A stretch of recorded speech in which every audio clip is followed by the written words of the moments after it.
Hello, hello. Welcome to this episode of Beyond the Pills. I am Josh Rimini, pharmacist turned healer. And today we are diving into a revolutionary conversation about a part of the body most people have never heard of, but it holds the key to how we heal, move, and even process our emotions.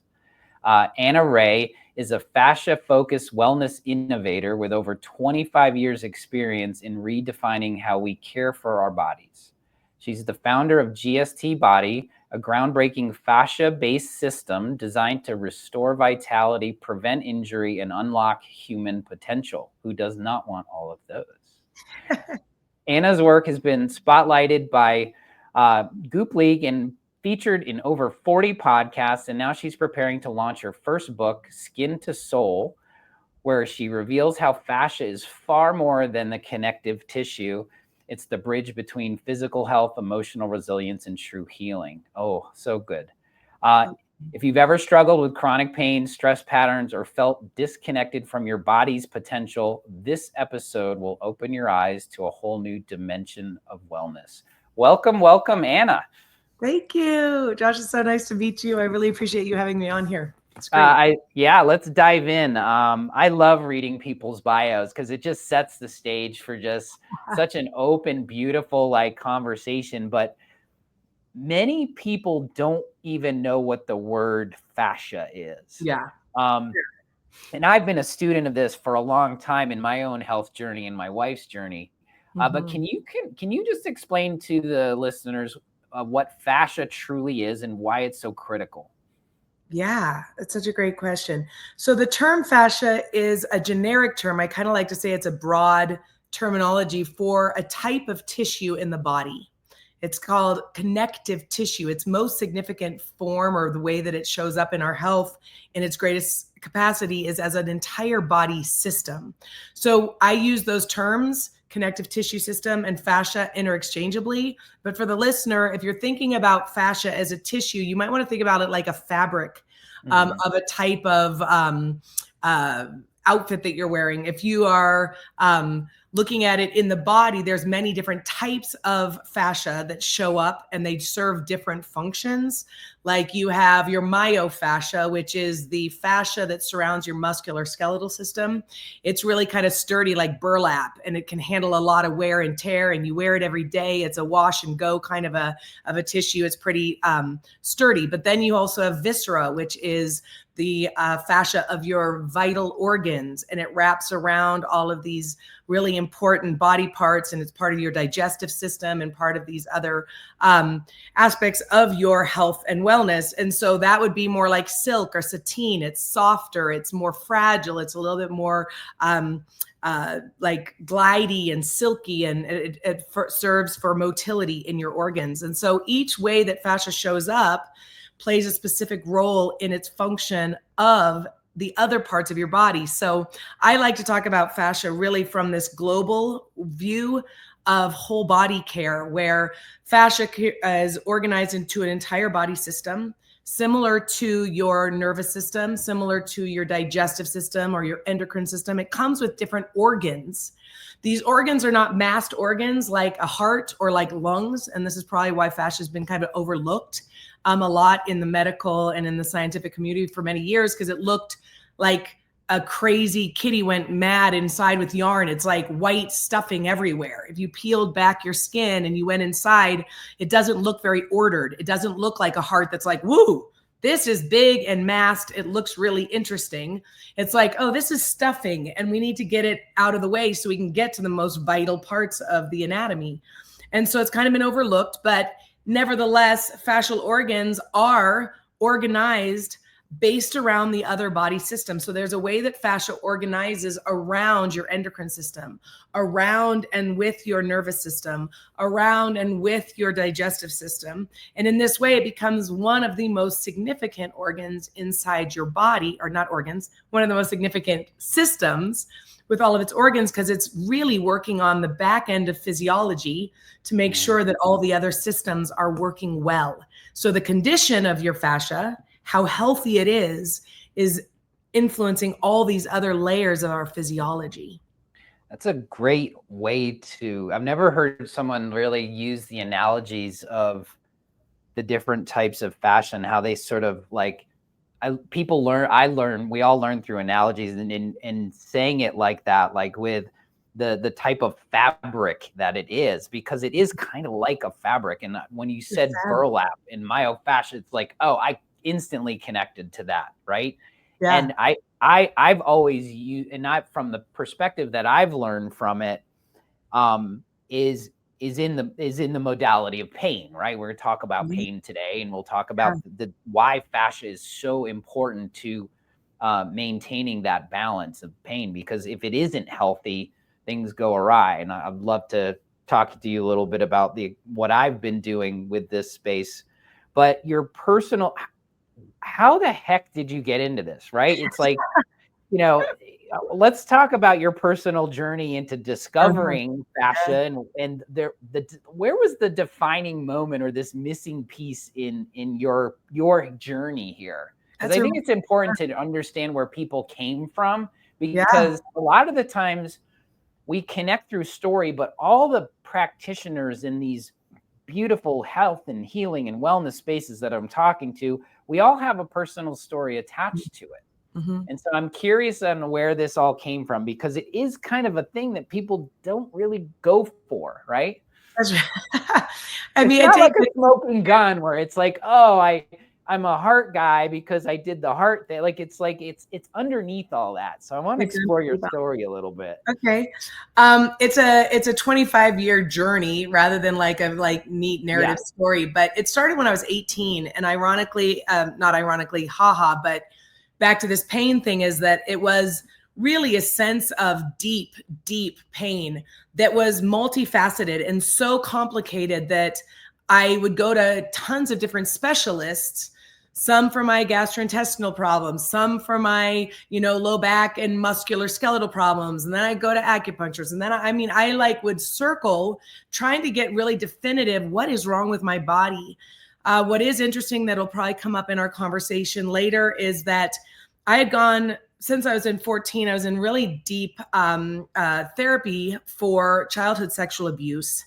And it wasn't until I was actually 18 that I chose to commit to this journey of healing. I was really seeing, I had a kind of divining moment where I was like, if I don't fix what's happening inside of me, the emotional and psycho-emotional problems I'm having, the course of my life will really be altered. And so I went away and lived in a mountain cabin for 3 months and did intensive, extensive therapy for trauma healing. And it wasn't actually until I was already a dancer and stuff, but it wasn't until about 2 to 3 months after this time in Estes Park outside of Rocky Mountain National Park that my body actually started showing symptoms. And the reason I say this is that oftentimes our body will be the container and the captor and the keeper of our hurt and our wounds and our stress without speaking it, so that you can go on functioning. And once I was willing to say, I can create the space for you to heal, then my body started talking. And when it started talking, it was the loudest, most chaotic, and really difficult conversation that I was trying to get my attention to. So I would have symptoms that were really severe, like IBS type symptoms. I would have colonoscopies, and I would have radiologists looking at the lining and what is happening in the CAT scan, and nothing would show up. And then I would have flare-ups in, one of the scarier symptoms was my respiratory system. And so I would go to a pulmonologist and I'd ask them to look at why my heart was not beating right. And then my lungs wouldn't expand, and they would try to do breathing tests. They'd give me inhalers, and things just weren't adding up. And every time I brought up other symptoms, my specialist would say, that's not related. And my, digestive doctor would be like, that's not related. And I would go to acupuncturist and I would get a lot of relief. That was one of the therapies that was really telling in this. And it kind of has a circular story. But the longer or the shorter directive was I would go out, and my symptoms were very volatile, which was also scary. So I would go out one day running through Golden Gate Park. I would be keeping 7.5 minute miles as my, kind of conditioning as a dancer. And I would be in the best shape of my life. 3 days later, I would do the exact same run, and I'd feel like a 10-pack a day smoker.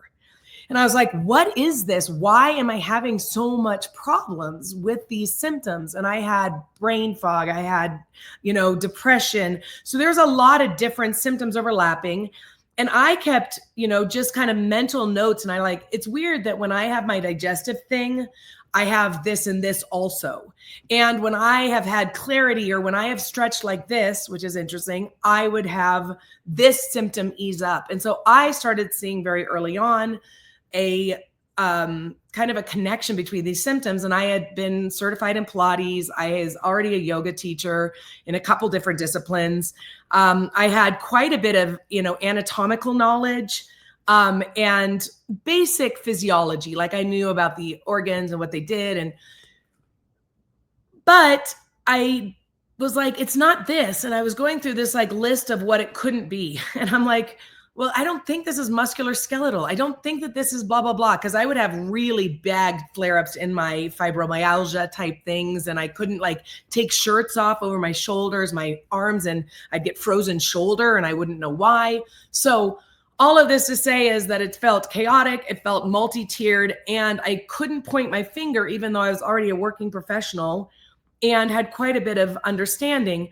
And one day I just had this download. I'm like, could this be fascia? And I'm like, wait a second, what is fascia? I remember it from my Pilates training. I remember learning about it. And so I just did a deep dive. And at the time, this is 25 years ago, it was even a little bit more covert than it is now. It was just not very well known. And mostly it was known in manual therapy circles. And I did a Rolfing set of 10. I did Heller work. And what was really interesting in hindsight is that I would have I got some benefits, but I would also get really flared up by certain things that were done to my fascia. I was like, this is really interesting. So I did a 25-year journey. To cut this short, I did a 25-year journey, basically testing first in myself like a lab rat. And I would do severe things that would antagonize my conditions and my pain. And I'd study it and I'd be like, why? And I'd go home and have 3 hours of relaxation and rolling, and that would make me feel better. But then I'd get up and go to my dance rehearsal and everything would flare up. And meanwhile, I was doing more and more studies, and I would start charting. People tell me to do this and it flares me up. I go home and do the opposite and I'm feeling better. Why? And so it took a sense of courage and questioning huge experts. My dad was able to help me go to some of the leading experts in the field on whatever my issue was. And so it took a lot of courage for me to kind of own my own health and be like, wait a second, what you're telling me to do isn't right. And if I do this, I'm feeling better. So I started collecting the things that I was doing. And then I started teaching it to others. I had a Pilates studio at the time, and I would have people fly in from Sweden with Crohn's disease and this problem and inflammation and Hashimoto's and all of these kind of symptoms. And we would work for a couple days, and their symptoms would absolutely cut by 50, enhance, their biofeedback machines would be reading differently. And I was like, I'm onto something. I don't know what it is. And it was just trial and error. And I'd be like, okay, well, I think this works. And I think this works. And the conclusion of this was just after the years of doing this, I was like, I'm doing something different, and I need to not canonize it to method. I didn't want to make it rigid and stuff. I'm like, I need to have this be as open and free as what I'm learning in the body. And so I just said, what am I doing? And I started working with scientists and bringing it into more laboratory and clinical analysis to be like, what is, happening here? And two things stood out. Number one, fascia has the ability to contract on purpose. I learned how fascia would actually organize in contractile patterns to be able to make a significant impact on how fascia is animating. It's a word that I created because it's different than stretch. Stretching only got me so far, and tissue animation made a huge difference. There's all this stuff as to why. The second thing we noted is that remodeling only happens best through heavy loads and high repetition and duration, which means that manual therapy can always be managing our condition, but cannot really be a solution for it, because our movement, the way we inhabit our bodies and use our bodies, is a greater influence over the condition of our fascia than anything else. And so basically I created a technology, there's 7 of them, that are infused with using movement. So you know how this, you'll like this because of all of your multiple disciplines, is that a chiropractor and an acupuncturist and a massage therapist and an osteopath are all using the same tools, but with different points of focus. They all have a lever that's a stick. It's basically a long stick that you're going to push force through, some type of a force load, which could be gravity, could be friction, could be traction, could be compression. These are all force loads, and they're all trying to eventually get flow. So a chiropractor focuses on the skeletal system primarily. They like to use your own body shapes to configure your levers. They drop force into your body to get joints to flow. Massage therapists use their own levers. Osteopaths use the levers of their fingers, and they apply force to either your vital organs or your muscles, and they're trying to get the muscles to release into a state of relaxation and flow. An acupuncturist uses the lever of a needle. They stick it into your chi, and from there they try to activate the meridian to get the chi to flow. And so all of these disciplines are seeing that really movement is, whether it's on the physiological level of your, meridians, or if it's on the physical level of your muscles and your bones, we have to have a continuum of motion constantly surging through us. And this comes back to what fascia is that fascia is your energy modulator. It's your body's smart grid. It's responsible for taking high voltage loads from the outside to the low voltage loads of our physiology, the energy that comes off our EKG, the way our lungs expand, the way cellular, remodeling is happening. And it's supposed to dampen the big voltage and modulate it to the little voltage. And it starts to move and metabolize energy through your system. And septic energy creates disease and metabolic problems in the body. And so last thing I guess I'll just say in the journey of finding this is that we take your body, you have 5 levers, and we teach you how to align them in these really important pathways that align fascia to be able to get the energy to move and flow, where the fibers are hydrated and being able to move. And this changes the science for how we address biomechanics. And that's the real crux of this, is that fascia is 70% water. It is not a solid system. And so it behaves under the laws of fluid dynamics. I don't know how many of your listeners would be familiar with that, but that our biomechanical model for sports and conditioning and fitness and therapy, physical therapy, is all based upon levers and pulleys. And fascia says, wait, I'm not a lever pulley system. I'm a hydraulic system. I am tubes, not sticks. And I am 70% water with fiber lattices that actually push and pull energy through and across the grid rather than trying to lock it up. And so what I do is I basically teach people to be their own practitioners using movement and the configuration of those tools, lever, force, and flow, to be able to heal and restore almost any aspect of the body. And it's more because of what fascia is. It's deeply innervated into our autonomic body systems, our nervous system that is automatic for us. And if you can tap into the automatic things on purpose somatically, then you have a game changer in your health. Woo! There's a lot in that to unpack. Holy moly!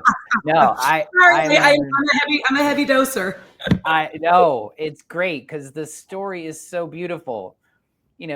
This is literally the link between the energetics, the emotional, and the physical. Because fascia deals with our psychological loads too.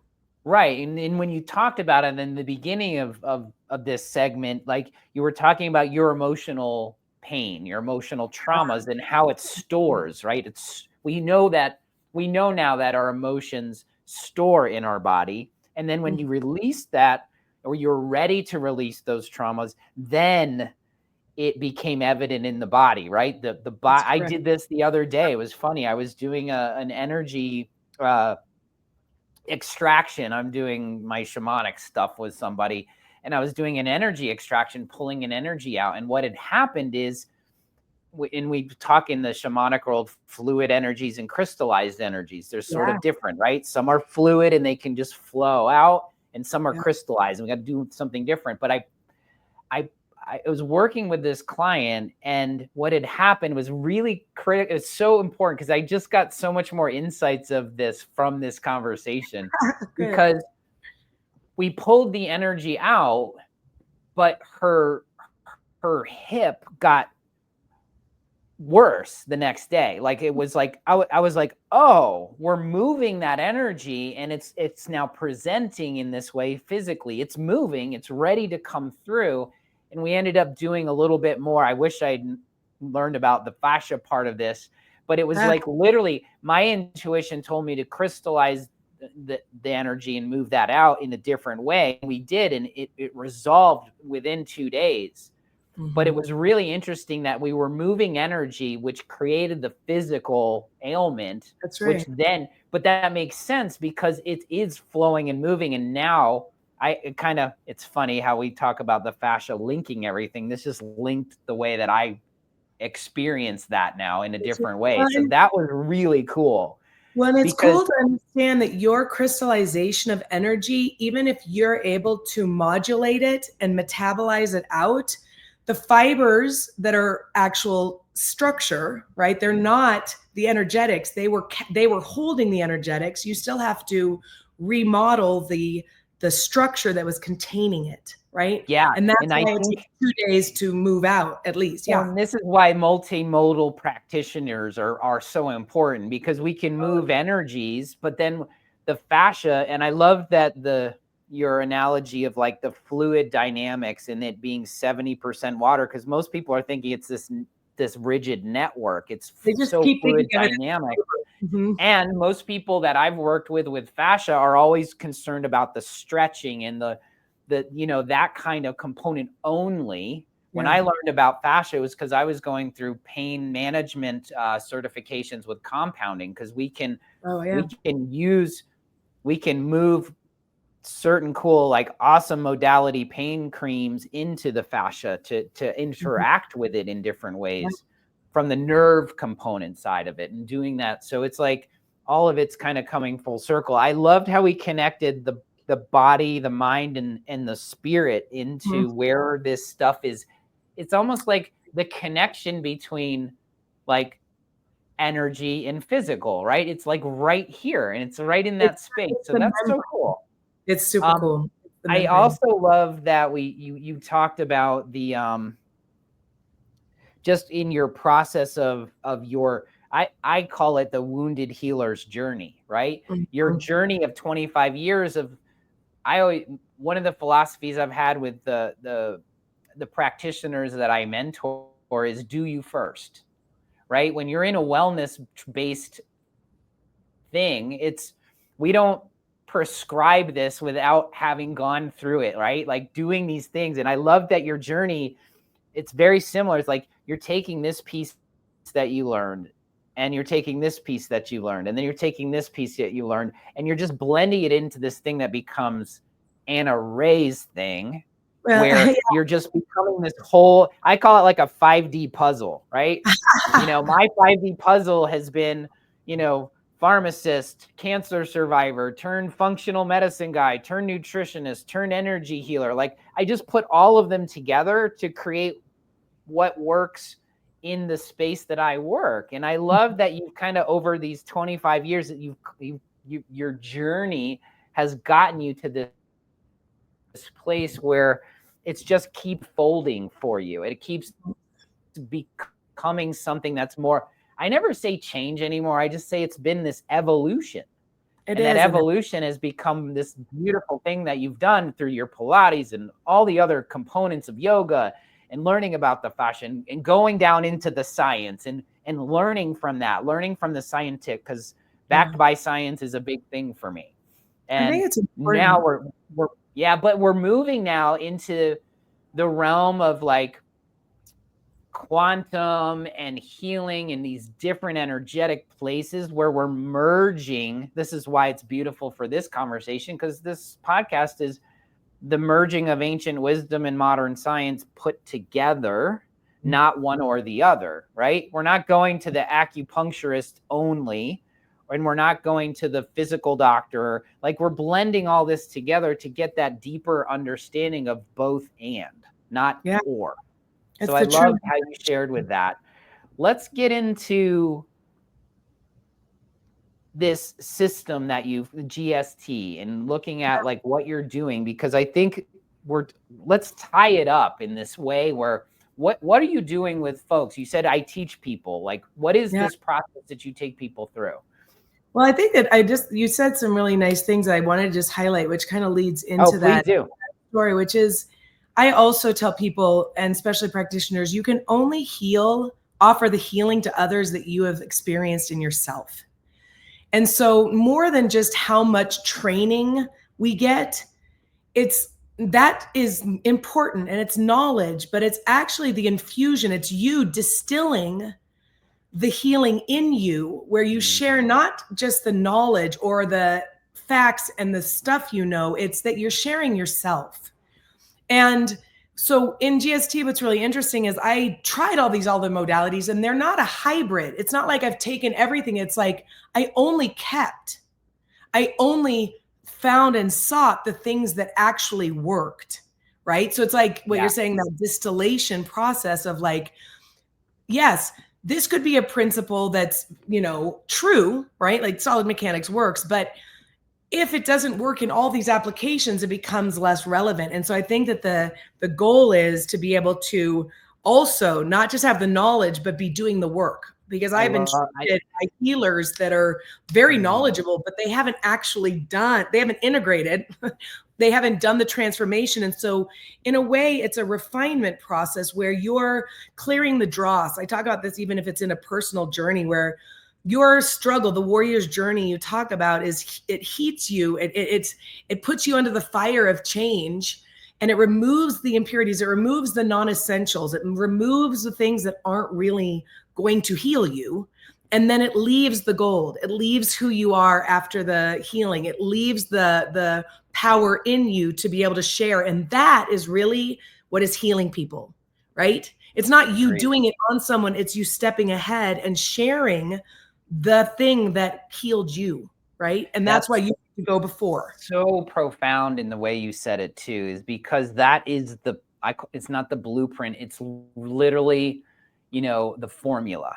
The formula, it's like not one formula, but it's the formula for the difference between practicing medicine and healing, right? When there's a practitioner versus a healer. Yeah, and I resonate so much because these healing journeys we've gone through, now it's like we can speak through empathy, we can speak through experience. We don't speak through and this has been a learning curve for me, Mr. Technical everything, right? Going through the science of all of it and moving it into this space of like true, like heal yourself and also be compelled to heal others, these callings that we have. So that's such a beautiful, elegant way to say that. So thank you for bringing that up, because that is the true essence to me too, is like the difference between a practitioner and what we're doing when we talk about healing. Because for me, I don't know about you, but like I'm in the business of transformation and healing now. I don't want to be into the pill for the ill or the symptom resolution anymore. It's like empowering people. Like we're not doing the stuff to them. We're there to be the the guide in their journey and empowerment. We talked about this a few times in this conversation, is empowering ourselves to be in the driver's seat. And there's just another beautiful reason. When looking at your own journey and doing your own journey, this is for the lay person or for the practitioner who wants to bring more to their practice, is that doing the healing is what actually builds both empathy, right? You then have this space where you're like, I understand your pain in a way that, and that's actually where we're going to work. And it's a guide to say where you want to jump into and be with people. And then when you're actually tapping in, and I think this from your shamanic work, which is you're actually like, it's almost a conduit where there's an exchange. You're not just dealing with their energy, you're the infusion, right? You're saying, let me guide from the place that I'm holding and the place that I want you to get some of this energy. I don't know about you, but I did a lot of energy work both on people and stuff. And I can't do it more than like maybe a session, maybe two, if it's strictly energy, because it's just because of the exchange of energy of what it's almost like a state of gifting the space and the information. When you start looking at fascia is an information system. It's a communication and a sensory information system. And so you're literally exchanging. Fascia also acts like a membrane. So it's transitional, it's permeable. And so when you lay your hands on someone, you're opening up the fascial membrane of both consciousness, sensorily and neurologically, to be able to infuse information. And that is why you have to be healed, because you don't want to put your unhealed energy into a person you're trying to heal. It doesn't make any sense. It's so, I've never had a conversation about fascia like this before. It's so amazing because we're interconnecting this energetics that we're learning more in the science. You know, when we're looking at this is not woo anymore. Like, this is quantum mechanics. Like, we're talking about frequency matching. Mm-hmm. And when healers have gone through their own healing journey and they're matched, and sometimes they're just like, I'm a cancer survivor. And some reason, I know, like, people are coming now, they're finding me to help them in different ways, because for whatever reason, there's this energetic match, right? So when people think of that as like totally just woo, it's like, no, we're proving that this, in our Westworld brains, like, there's a frequency match that just happens, and that's where that interconnected play comes from. So I love that you're connecting this in the physical realm. Well, I'd like to say that it's not the energetic realm. It's fascia. I would like to just say, like, I saw it, but it's fascia that is the connection, which is why I get so excited about it. Because I'm like, I'm in my heart, I'm a philosopher and a sage, and in my, wanting to help my body, I'm like a scientist, and I'm like, oh, this isn't actually either or, right? It's this beautiful, and the only reason that we can physically explain some of this stuff now is through the connective tissue system. It's not a miraculous system. It's still biologically a carbon life system, but what it houses and what it facilitates is pretty profound.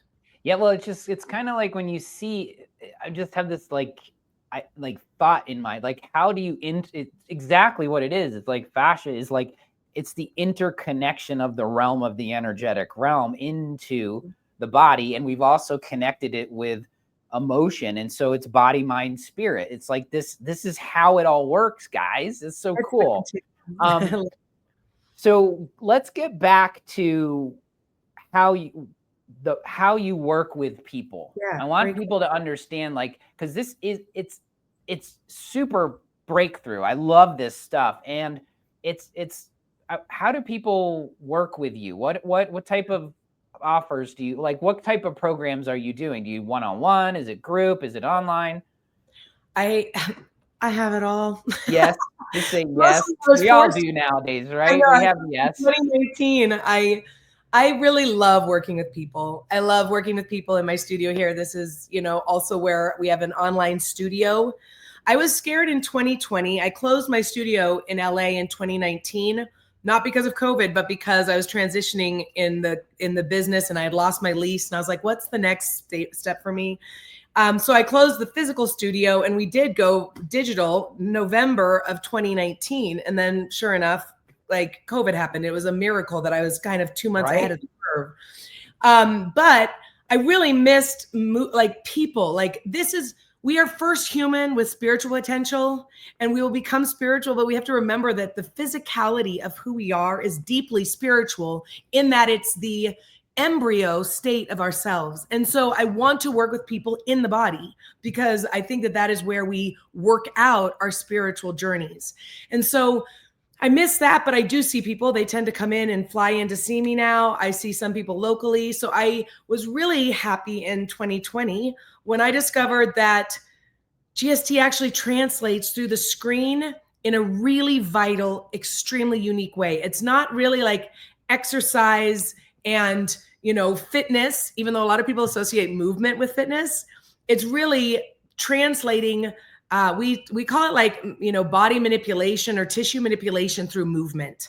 We use movement to do serious cellular remodeling, following these very basic principles, scientific-based principles of how fascia and other cells remodel themselves and start to proliferate and keep healthy.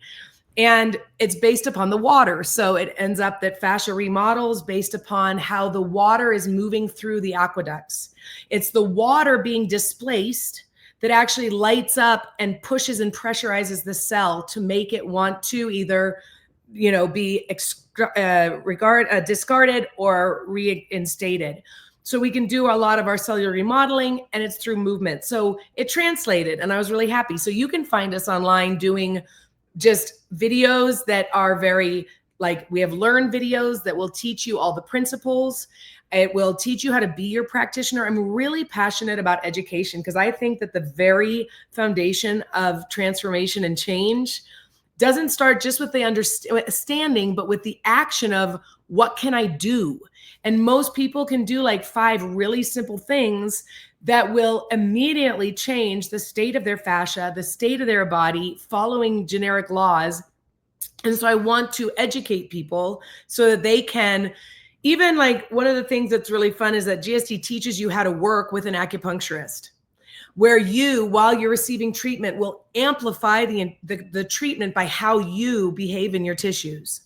When you go to a chiropractor, you work with the chiropractor. So you almost become this partner in your health in a way that you're not being worked on, but you're being worked with. And I love being able to take that and be able to help share that, because you want to amplify. Fascia gives you the accessibility to make all of your treatments, all of your modalities, whether it's a workout, whether it's your therapies, whether it's your psychologies, and it will actually infuse it and make those treatments more bioavailable. The healthier your fascia, the more bioavailable your other treatments become. And you would know this, I think, from your, like, state of as a pharmacist.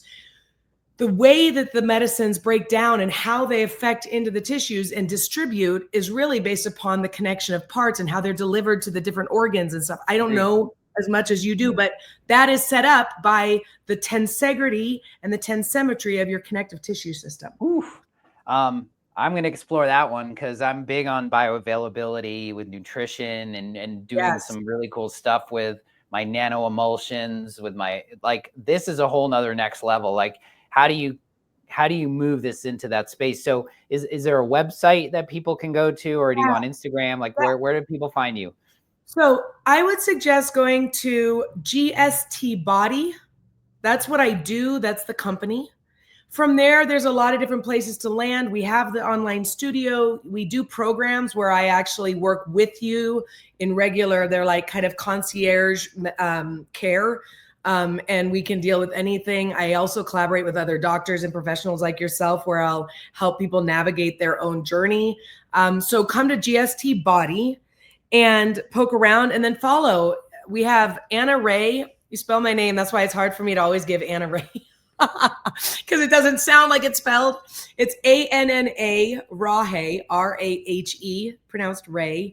Of GST is our Instagram, and GST Body. So you can come and get like body tips and all of that, like good fascia care stuff from GST Body, and then you'll get lifestyle kind of hacks in the way that they integrate. Because one of the most profound ways that fascia asks us to reorient our relationship to self is that we always think about things and really, like, even our treatments, even if they're integrated in mentality, it's like, I have a doctor for this, I have an acupuncturist for this. And fascia says, stop thinking big block chunks. You don't eat your food in big block chunks, and you shouldn't exercise and do your movement in big block chunks. And so it says, infuse me into your daily activity. And it actually wants like regular microdosing of movement every 30 to 45 minutes. You find a way to make the world your jungle gym, and you go out, and this is some of the stuff I go over with you, of like these really fun like ways to catch in, because 90% of people have fascial dysfunction. It's because of our modern lives. It is because of our diet. It's because of the sitting primarily, which creates like glycogen type activities, which is the same as what adrenal stress is doing. And so all of a sudden, fascia wants you to like integrate it into your daily life. It's super easy and it feels so good that you start craving it. And so those, you can come and learn those things. I'm not being very clear. I should just have them say one place. No, it's good. It's like you're on Instagram, gstbody.com, right? Yep, GST Body, and you're going to put these in the show notes, which would be gstbody.com. Because I love what you said, and I want to clear it before we like wrap up here. Is like it's really important. We've now this is a whole next level way of why movement is important, right? Like I always say, sitting is the new smoking because it is. It's actually better for you to smoke than to sit for too long. But this is a whole nother it's not movement just to move. So I have a whole different way to talk about movement with my clients now and have a great referral system because, here I have a chronic pain patient and I'm doing compounding and wellness and, all that. And it's like, right, we need to collaborate to send people to you or other places because it all fits into the pie. It does. Before we leave, you have a book coming. I want to talk to people. It's called Skin to Soul. Give us a little preview of that and when it's coming out. Great. Hopefully, sometime in the early, I think next year it's written and it's getting ready. So, it is just really walking people through the very beginning. Like I noticed that most people don't live embodied lives. And we basically live skin forward and we never really like jump into who we are. Fascia is your organ of body consciousness, the way the brain is the organ of mind consciousness. And they work together to really create a sense of self and who you are and what you are in the world. And so I start on this very basic, here's what fascia is, here's the physiology, here's why you should care, how it's related to your life, your health, your mental health, your plans for the future, your aging. And then we really go down into why fascia becomes significant as a way of understanding real biomechanics. I like to kind of borrow from the idea of movement where it's like, we don't really have life mechanics for how to handle life. And fascia has this really parallel line of, I handle your loads, I metabolize them into freedom and health. And if you apply these same principles to the stress loads of your life, the ways that you are being captive by the hardships that life is throwing at you, the struggles you have, you will find freedom and flow. And so it's kind of this beautiful poetices of fascia's continuum of how it can revolutionize our health, our wellness, and our spiritual journey. I love that. I've learned so much today. Thank you. This has been, we could go on and on. I totally have more things to do, but when that book comes, we'll do another episode just to highlight that so we can help support each other in those spaces. I think this was a very valuable lesson for me, especially like learning about this in such a different light. So thank you for bringing this light to us, to the world. And it's so evident to see you and shine and how you're talking about this stuff. Like you are in your true essence. You're in your true wholeness. You just look and feel like this is your zone of genius and you know it. So it's so cool. I can't wait to start diving in a little more on this subject. And we can talk. You call me anytime. I would love to chat with you. I didn't even get to know all that you do. I did a lot of research before I came on because I was like, what an interesting guy. This is so great. And I love that you're opening up this platform to people who this is just another way to get through to the mission of like deprescribing unnecessary medicines, right? Medications, not medicines, but like we can work in this. Like what you teach people is free or low cost, right? Once they learn these things, you just do. Zero. Right. And that is the beauty of all this is like we have these innate things. Your body wants to do it. So Anna Rahe, you are amazing. Thank you so much. You're welcome. Thank you for having me. You've been such a good just a good guest. And I think this is just the beginning, not the end. We'll do more together. Have a great one. This is a wrap, everyone. Until then, stay well.